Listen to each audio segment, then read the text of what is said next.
శ్రీ సాయి సచ్చరిత్ర 41వ అధ్యాయం. ఈ అధ్యాయంలో ముఖ్యంగా 3 భాగాలు ఉన్నాయి. చిత్రపటం యొక్క వృత్తాంతం, గుడే ప్రలికలను దొంగిలించుట, జ్ఞానేశ్వరి పారాయణము. చిత్రపటం యొక్క వృత్తాంతం. బాంద్రాలో నివసించే అలీ మహమ్మద్ అనే భక్తుడు బాంబేలో ఒకరోజు వీధిలో సాయిబాబా చిత్రపటం కొనుగోలు చేశాడు. దానికి ఫ్రేమ్ చేసి తన ఇంటి గోడకు వేలాడదీశాడు. ప్రతిరోజూ భక్తితో దాని దర్శనం చేసుకునేవాడు. అలీ మహమ్మద్ సమస్య. కొద్ది రోజులకు అతనికి కాళ్లపై పుండ్లు వచ్చి శస్త్రచికిత్స అవసరం ఏర్పడింది. చికిత్స కోసం బాంబేలో తన బావమరిది నూర్ మహమ్మద్ పీర్ భాయ్ ఇంటిలో ఉండాల్సి వచ్చింది. ఆ సమయంలో బాంద్రా ఇల్లు మూసివేయబడి ఖాళీగా ఉండేది. గోడపై ఉన్న సజీవ యోగుల చిత్రపటాలు, అబ్దుల్ రెహమాన్ బాబా, మహమ్మద్ హుస్సేన్, తాజుద్దీన్ బాబా మొదలైనవి కాలక్రమంలో పాడైపోయాయి. కాని సాయిబాబా చిత్రపటం మాత్రం ఎలాంటి నష్టం లేకుండా నిలకడగా ఉండింది. ఇది బాబా యొక్క సర్వాంతర్యామి శక్తిని చూపించే అద్భుతం. చిత్రపటం చరిత్ర. అబ్దుల్ రెహమాన్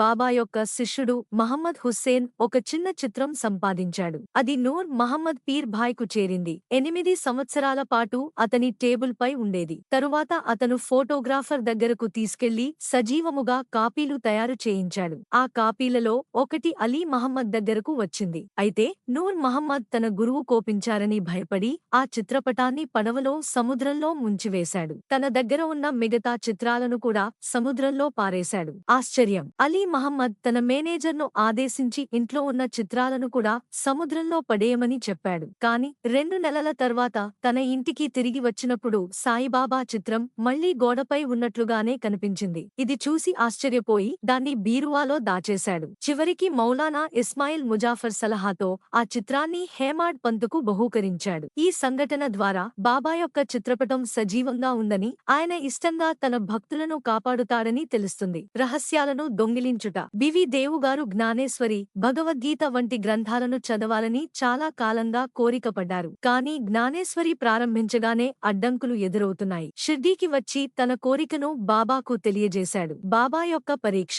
దేవుగారు ఒకరోజు బాలకరామునితో బాబా కరుణ పొందడం ఎలా అని ప్రశ్నించారు. మరుసటి రోజు బాబా దేవును పిలిచి కోపంగా అడిగాడు, నా రహస్యాలను నాకు తెలియకుండా దొంగిలించావా? దేవు నిరాకరించినా బాబా కోపంగా మందలించాడు. అసలు విషయం ఏమిటంటే ఇతరులను ప్రశ్నించడం బాబాకు ఇష్టం ఉండేది కాదు. భక్తుడు నేరుగా బాబాను అడగాలి, మధ్యవర్తుల ద్వారా కాదు అని ఈ సంఘటన స్పష్టం చేస్తుంది. జ్ఞానేశ్వరి పారాయణము. బాబా దేవుగారిని పిలిచి జ్ఞానేశ్వరి ప్రతిరోజూ చదవమని ఆజ్ఞాపించాడు. ప్రతిరోజు కొంచెమైనా చదవాలి. నీవు చదువుతున్నప్పుడు నేను నీ పక్కన కూర్చుని బోధిస్తాను అని అన్నాడు. ఇలా దేవుగారి అడ్డంకులు తొలగి సులభంగా జ్ఞానేశ్వరి చదవగలిగారు. ఈ అధ్యాయం యొక్క ముఖ్య సారాంశం. సముద్రంలో పడేసిన మళ్లీ భక్తుడి ఇంటిలో ప్రత్యక్షమైంది. ఇది బాబా సర్వాంతర్యామి అని నిరూపిస్తుంది. ఇతరులను ప్రశ్నించడం బాబాకు ఇష్టం ఉండదు. భక్తుడు నేరుగా గురువును అడగాలి. భక్తుని కోరికను బాబా స్వయంగా గుర్తించి అడ్డంకులు తొలగించి